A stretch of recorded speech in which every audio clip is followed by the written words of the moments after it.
Selamat pagi Bapak Ibu Guru SDN 1 Terbanggi Subing. Pagi. Baik, salam bahagia, salam guru penggerak. Baik, di sini saya CGP Angkatan 9, nama saya Langgeng Ambarwati.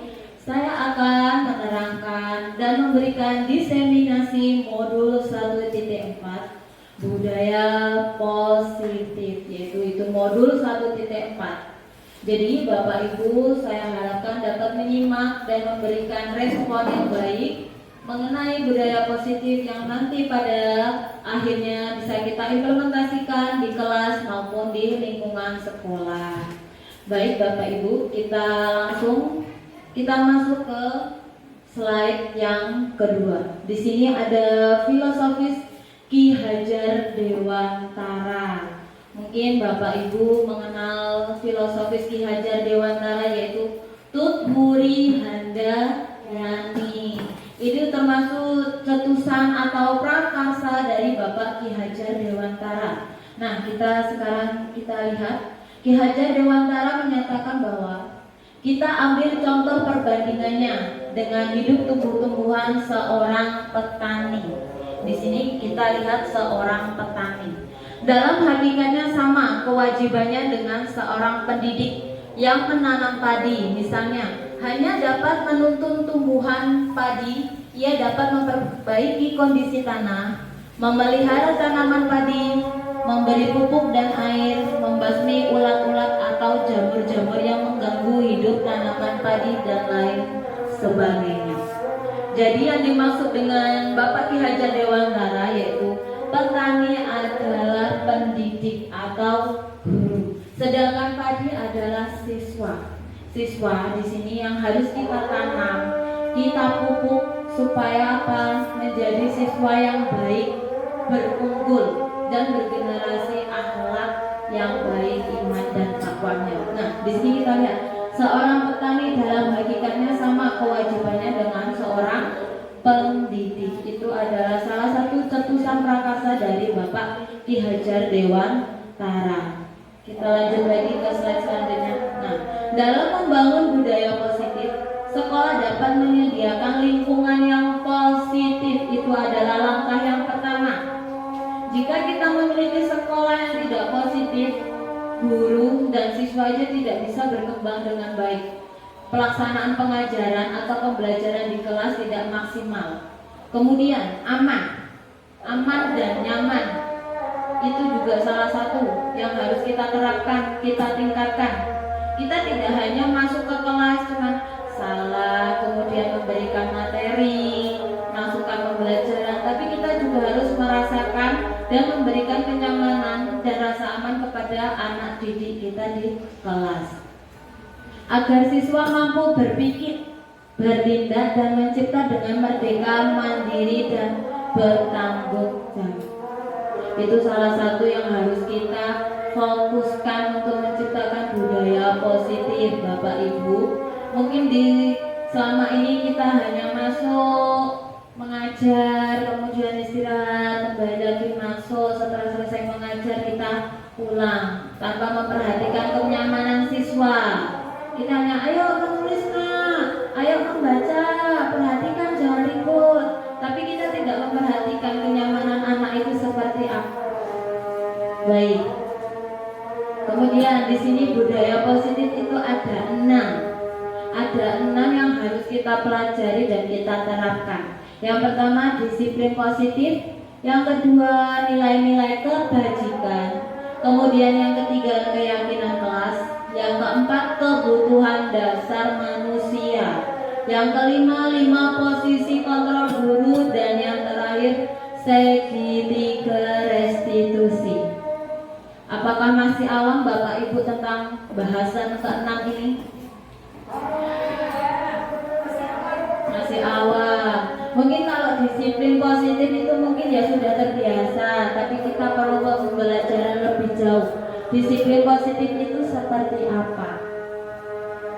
Nah, Bapak pendidikan kita Ki Hajar Dewantara menyatakan, di mana ada kemerdekaan, disitulah harus ada disiplin yang kuat. Sungguh pun disiplin itu bersifat self disiplin, yaitu kita sendiri yang mewajibkan kita dengan sekeras-kerasnya, tetapi itu sama saja.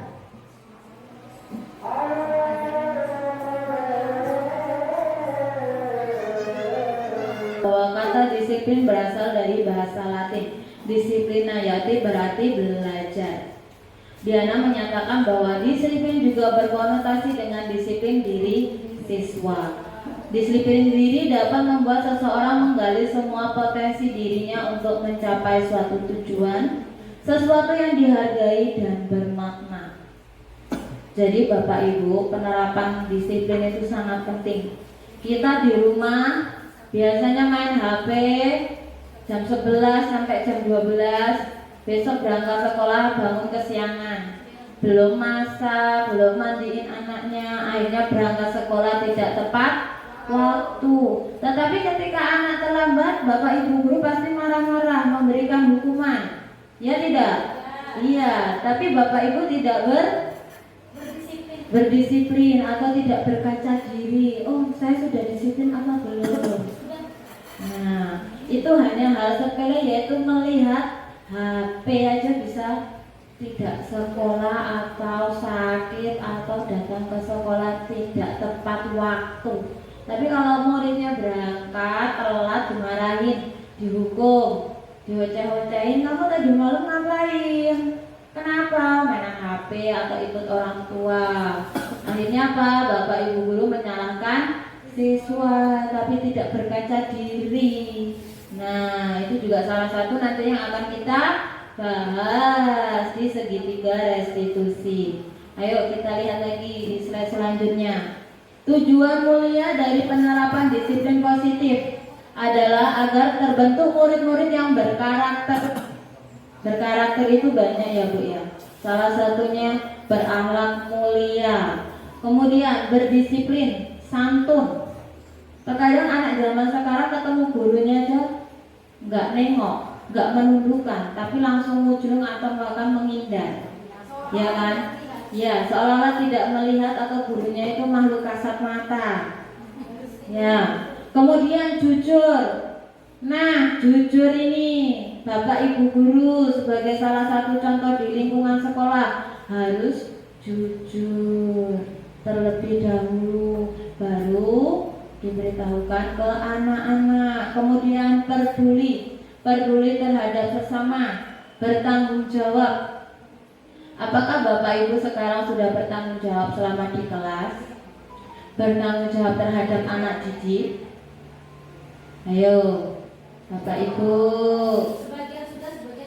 Sebagian sudah, sebagian belum. Baik, berarti itu perlu ditingkatkan. Kemudian merupakan pembelajar sepanjang hayat sesuai dengan standar kompetensi lulusan yang diharapkan. Mencari ilmu itu tidak hanya waktu di sekolah atau usia muda, tapi dan sampai usia tua. Nah, apa itu nilai kebajikan? Nilai kebajikan di sini banyak Bapak Ibu. Nilai kebajikan adalah sifat-sifat positif manusia yang merupakan tujuan mulia yang ingin dicapai setiap individu.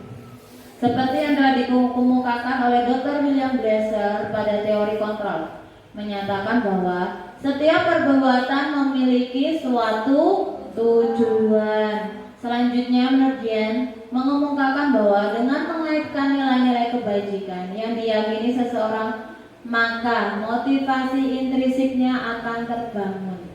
Ayo Bapak Ibu jangan ngobrol sendiri, perhatikan. Akan terbangun sehingga menggerakkan motivasi dari dalam untuk dapat mencapai tujuan mulia. Motivasi intrinsik itu dari dalam. Jadi dari dalam itu kita sudah digerakkan, sudah tergerak, kemudian menggerakkan sesuai dengan slogan calon guru penggerak. Nah, kita lihat nilai kebajikan yang sudah Bapak Nada Makarim pilih. Yang pertama, beriman, bertakwa kepada Tuhan Yang Maha Esa dan berakhlak mulia. Itu adalah salah satu nilai kebajikan yang harus kita terapkan di sekolah, di dalam diri kita maupun dalam diri siswa. Kemudian berkebinekaan global. Di Indonesia ini banyak ras, suku, dan agama. Di sekolah kita aja bermacam-macam suku dan bermacam-macam agama.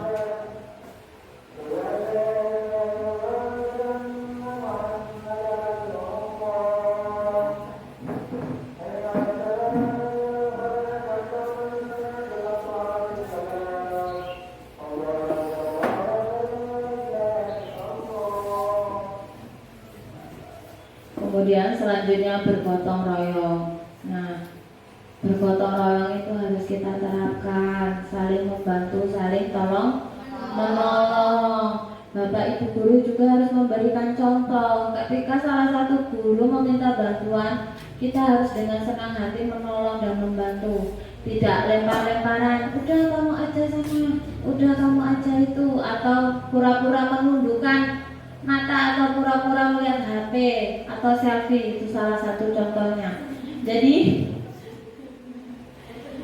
ketika teman meminta bantuan, mohon diperhatikan, mohon dibantu. Jadi anak-anak akan melihat, oh bu guru saya itu mau bantu bu guru satunya loh. Saya seharusnya seperti itu. Saya seharusnya juga membantu teman. Ketika teman saya kesusahan, misalnya sepatunya hilang atau apa, berarti saya harus membantu mencarikan sepatu teman saya.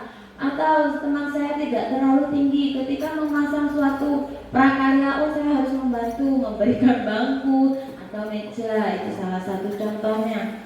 Atau teman kita, oh nggak bawa pensil, itu kelalaiannya murid atau bagaimana. Kemudian bergotong royong, misalnya teman kita ada kesusahan, musibah, kita harus turut membantu, memberikan motivasi untuk teman kita atau murid kita supaya lebih bersemangat maju dan bahagia. Itu sangat penting Bapak Ibu guru. Kemudian kreatif. Siapa yang tidak menginginkan siswa kreatif? Pasti semuanya ingin. Siswa kreatif, berbibit unggul, menciptakan ide dan gagasan. Kita tidak hanya A, anak-anak mengikuti A, atau kita B, anak-anak mengikuti B. Kita tidak seperti itu. Kita di kelas harus memberikan motivasi, memberikan ide-ide kreatif.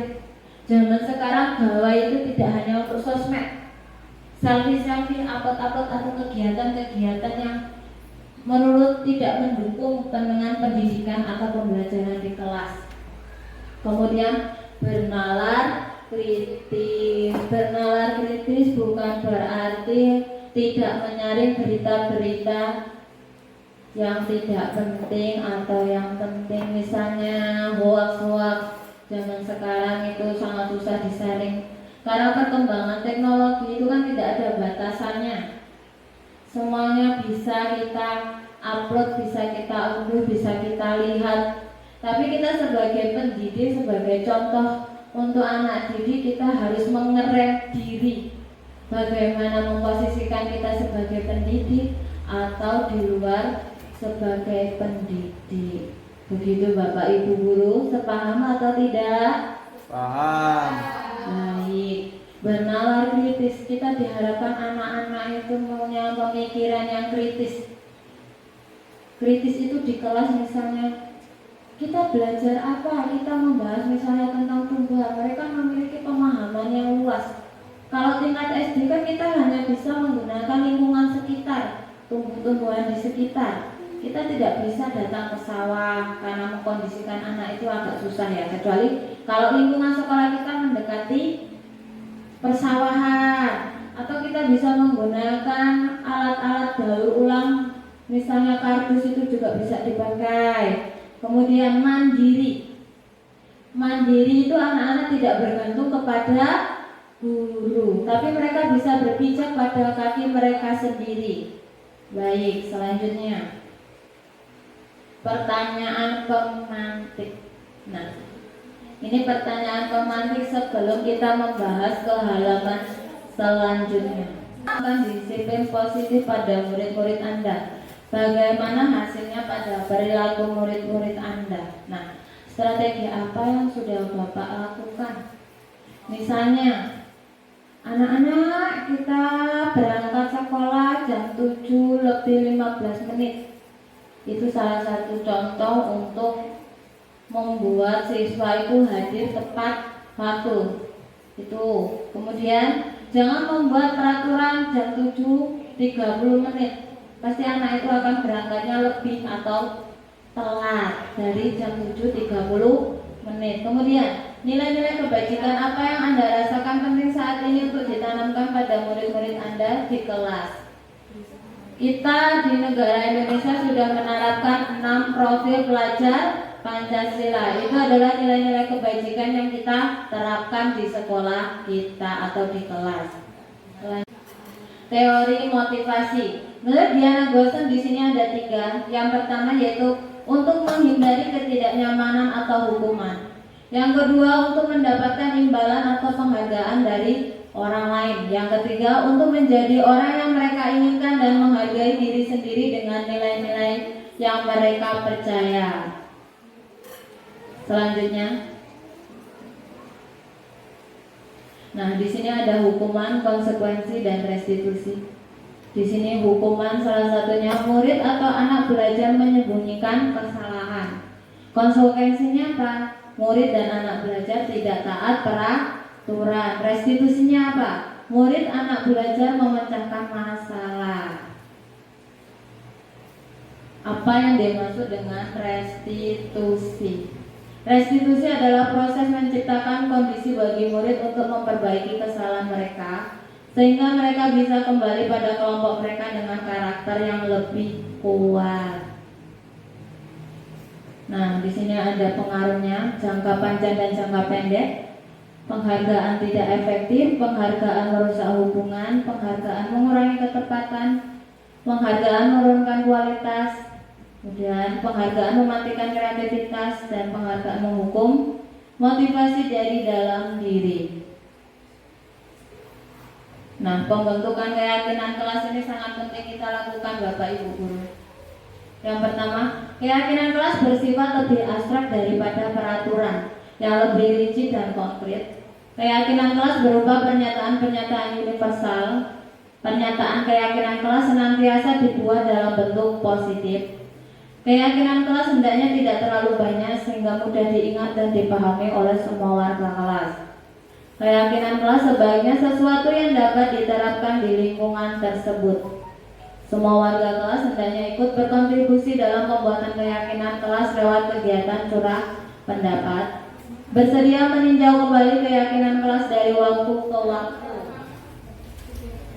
Nah, contoh keyakinan kelas, saya memilih contoh kelas tinggi dan kelas rendah. Keyakinan kelas 1, salah satu contohnya setiap anggota kelas perlu belajar. Setiap anggota kelas perlu senang, setiap anggota kelas perlu melakukan tugas, menghargai, dan perlu merasa aman. Kemudian yang kelas 4 atau kelas tinggi, bersikap positif, menjadi diri terbaik, percaya dan menghormati orang lain serta barang miliknya, berkomitmen terhadap setiap tugas, dan senantiasa membantu. Jadi nanti Bapak Ibu Guru bisa melihat contoh keyakinan kelas yang sudah saya buat dan diterapkan di kelas 1 dan 4, kelas rendah atau kelas tinggi. Kemudian pendalaman keyakinan kelas. Di sini ada 2, tampak seperti dan tidak tampak seperti. Jika tampak seperti yaitu datang tepat waktu, tidak tampak seperti sering hadir terlambat, menyapa teman dan guru setiap hari, atau tak acuh kepada teman dan guru. Nah, ini bekerja, tekun bekerja dan menyimak guru, atau menyerahkan tugas tepat waktu. Kemudian tidak tampak, tugas tidak diberikan atau asal-asalan mengerjakan tugas. Nah, ini termasuk tabel Y. Terdengar, terlihat, dan berperilaku. Nih, guru tugasnya apa? Mengajar, mendidik, menjawab pertanyaan. Guru tugasnya bukan menyakiti atau disakiti, memaksa kamu untuk belajar. Kemudian murid tugasnya apa? Belajar, mencoba menghasilkan yang terbaik dari diri. Kemudian guru tugasnya bukan menyakiti atau disakiti atau mengeluh. Oh, murid ini ya tugasnya bukan mengeluh. Kemudian kita perhatikan Bapak Ibu tolong perhatikan, tidak mengobrol sendiri ya. 5 kebutuhan dasar manusia: bertahan hidup, penguasaan, kasih sayang dan rasa diterima, kesenangan dan kebebasan. Jika tidak memperhatikan nanti tidak mendapatkan ilmu yang positif dari saya menerangkan. Ini seminar beneran loh ya. Dibayar harus Bu SD aku ini. Kita lihat. Sakit, mungkin diatur. Kita lihat 5 posisi kontrol guru. Nah, yang pertama penghukum, pembuat rasa bersalah, teman, pemantau, manajer. Mukanya udah lecek-lecek yang semangat. Iki lek gawe seminggu. Kita lihat yuk 5 posisi kontrol, kita lihat video biar gak bosen. 5 posisi kontrol. Kita lihat penghukum. Di sini artian seorang penghukum bisa menggunakan hukuman fisik maupun verbal. Orang-orang yang menjalani posisi penghukum senantiasa mengatakan bahwa seolah memerlukan sistem atau alat yang dapat lebih menekan murid-murid lebih dalam lagi. Ayo Bapak Ibu perhatikan, jangan mengobrol sendiri. Ya anak-anak tolong perhatikan di depan kelas ya. Kemudian tindakan dari penghukum: patuhi aturan saya atau awas. Kemudian kamu selalu saja salah. Selalu, pasti selalu yang terakhir selesai. Kemudian hasilnya apa dari penghukum ini? Kemungkinan murid marah dan mendendam atau bersifat agresif. Bisa jadi sesudah kembali duduk murid tersebut akan mencoret-coret buku atau meja tulisnya. Jadi guru kalau menjadi penghukum itu tidak efektif, karena itu akan mendapatkan hasil anak yang agresif. Kemudian pembuat merasa bersalah. Ini biasanya tuh kan, hari ini kan, kalau bahasa Jawanya seperti itu. Kita lihat artinya. Pada posisi ini biasanya guru akan bersiwara lebih lembut. Pembuat rasa bersalah akan menggunakan keheningan yang membuat orang lain merasa tidak nyaman, bersalah atau rendah diri. Jadi guru-guru mohon diperhatikan jika membuat rasa bersalah ke siswa, bisa dipikir ulang tindakannya, perkataan tindakan atau perkataan guru. Ibu sangat kecewa sekali dengan kamu. Guru-guru pasti seperti itu kan kalau di kelas. Berapa kali Bapak harus memberitahu kamu? Atau gimana coba kalau orang tua kamu tahu kamu berbuat seperti ini? Itu sering kita lakukan. Hasilnya apa? Murid akan merasa bersalah telah mengecewakan ibu atau bapak guru dan menjadi orang yang gagal. Saya dulu seperti itu tapi sekarang berubah. Saya tidak mau menjadi guru pembuat rasa bersalah. Kemudian teman, guru menjadi teman. Guru pada posisi ini tidak akan menyakiti murid, namun tetap berupaya mengontrol murid melalui persuasi. Posisi teman ini, guru ini bisa positif atau negatif.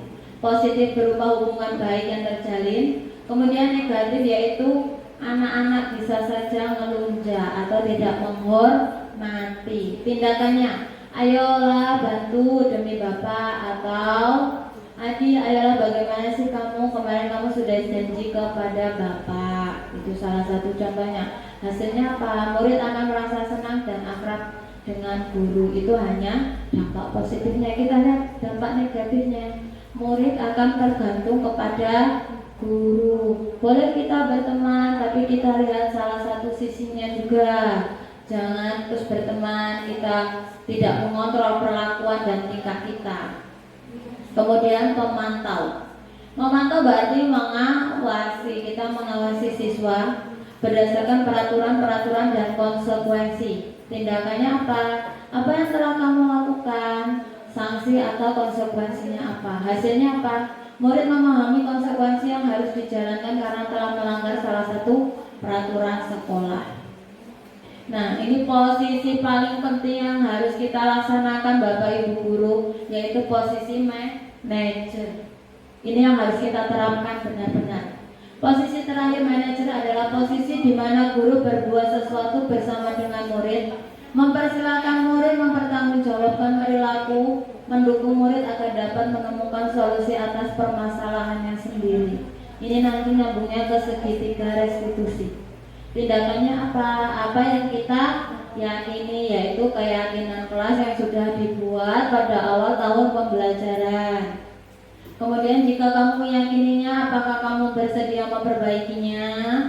Jika kamu memperbaiki hal ini menunjukkan apa tentang dirimu? Apa rencana kamu untuk memperbaiki hal ini? Hasilnya apa? Pada posisi manajer, maka suara guru sebaiknya tulus. Guru mengembalikan tanggung jawab pada murid untuk mencari jalan keluar permasalahannya dengan bimbingan guru. Nah, kita lihat penerapan segitiga restitusi. Yang pertama yaitu menstabilkan identitas. Setiap orang pasti pernah melakukan kesalahan. Kamu bukan satu-satunya yang pernah melakukan ini. Kemudian langkah yang kedua yaitu validasi tindakan yang salah. Jangan langsung memarahi anak, tapi kita harus mencari penyebab musababnya itu apa. Enggak langsung petek-petek, kamu kenapa? Kamu gak bisa. Kita tidak bisa seperti itu. Kita lihat kamu tentu punya alasan mengapa melakukan itu. Kemudian menanyakan keyakinan kelas yang sudah dibuat pada awal pembelajaran. Keyakinan kelas apa yang telah kita sepakati? Kamu ingin menjadi orang yang seperti apa?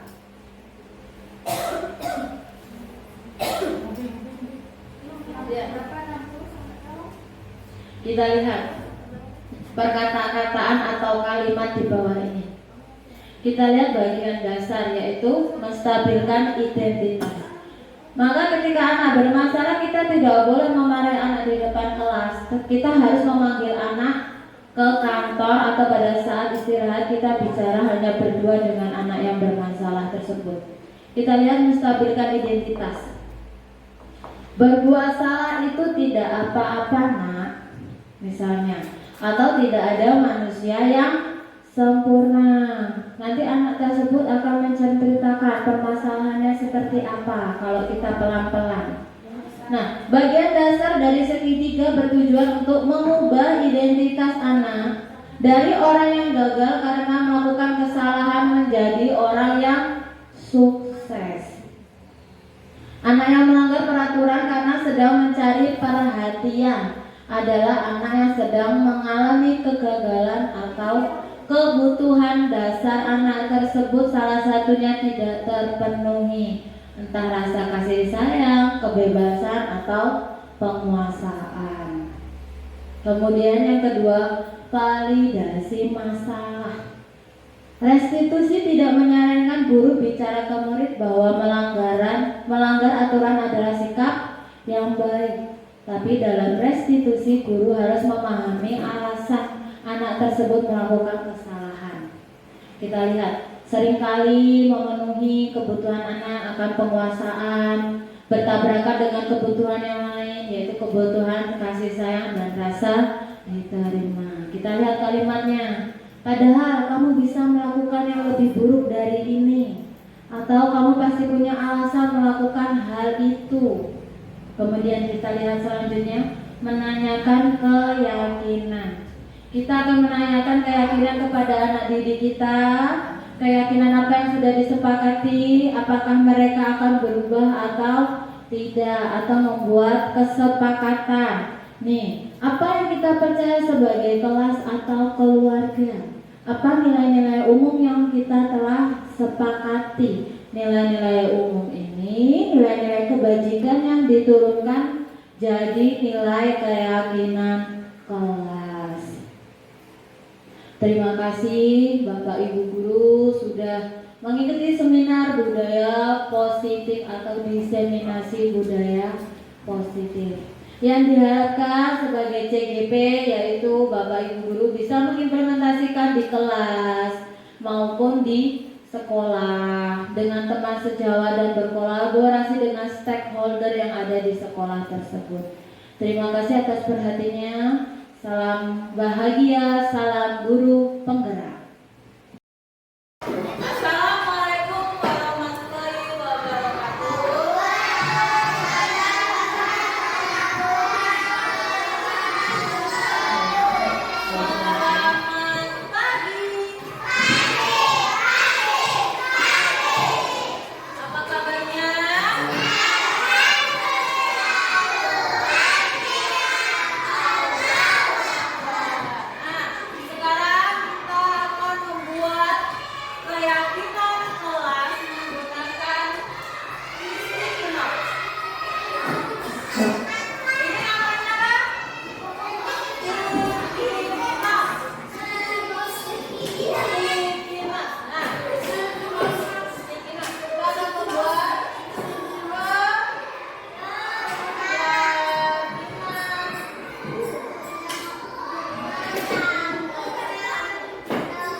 Assalamualaikum Asifah.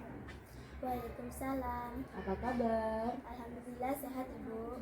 Baik, Bu Ambar akan menanyakan kenapa Asifah tidak mengerjakan tugas dan tidak mengumpulkan tugas. Ya Ibu Ambar, Asifah mohon maaf karena tidak mengerjakan semua tugas yang Ibu berikan. Baik, Ibu paham. Mungkin Asifah merasa bosan atau malas untuk mengerjakan tugas sekolah. Ya Bu, Asifah merasa bersalah telah mengecewakan Ibu. Baik, pasti Asifah memiliki alasan kenapa tidak mengerjakan tugas dari Bu Ambar. Ya Bu, alasannya karena saya bermain HP dan tidak berkonsentrasi belajar dan mengerjakan tugas sekolah. Apakah Asifah memiliki solusi untuk dapat mengerjakan tugas yang Bu Ambar berikan? Saya usahakan Bu, mudah-mudahan saya bisa mengerjakan tugas sekolah dengan baik. Asifah masih ingat tidak keyakinan kelas yang sudah kita sepakati pada awal pembelajaran? Ingat Ibu, keyakinan kelas bahwa setiap murid mengerjakan tugas tepat waktu. Baik, Ibu percaya bahwa Asifah dapat mengerjakan tugas dengan baik dan benar. Siap Ibu, insya Allah. Jadi menurut Asifah, solusi apa yang bisa Asifah ajukan untuk mengerjakan tugas? Kalau saya diberi kesempatan, tolong Ibu beri saya waktu untuk mengerjakan tugas. Baik, Bu Ambar mengapresiasikan Asifah sudah mau belajar dan mengerjakan tugas dan jangan bermain HP lagi. Setuju Ibu, terima kasih kesempatannya dan tidak akan mengecewakan Ibu.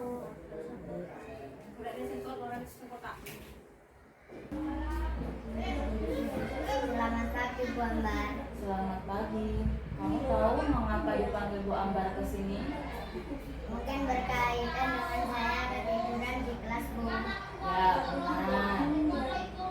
Ya itu saya minta maaf karena ketiduran di kelas. Dimas, semua orang pernah melakukan kesalahan, termasuk Dimas. Namun, setiap tindakan kita pasti ada alasannya. Kira-kira mengapa Dimas ketiduran di kelas? Saya capek dan mengantuk Bu. Soalnya tadi malam saya bepergian sampai jam 12 malam. Akhirnya saat pelajaran jadi ngantuk. Kamu masih ingat keyakinan kelas kita apa? Masih Bu. Nah, kalau masih ingat, kira-kira yang kamu lakukan itu sudah sesuai dengan keyakinan kelas belum? Belum Bu. Keyakinan kelas yang mana? Selalu bertanggung jawab Bu. Nah, ternyata kamu tahu. Lalu, apakah kamu punya solusi untuk masalah ini? Iya Bu, pertama saya minta maaf karena ketiduran di kelas. Kedua, saya tidak akan tidur terlalu malam lagi dan memperhatikan pelajaran di kelas. Baik, Ibu Ambar apresiasi untuk tanggung jawabmu dan kamu boleh kembali istirahat. Terima kasih Bu. Bapak permisi. Cukup.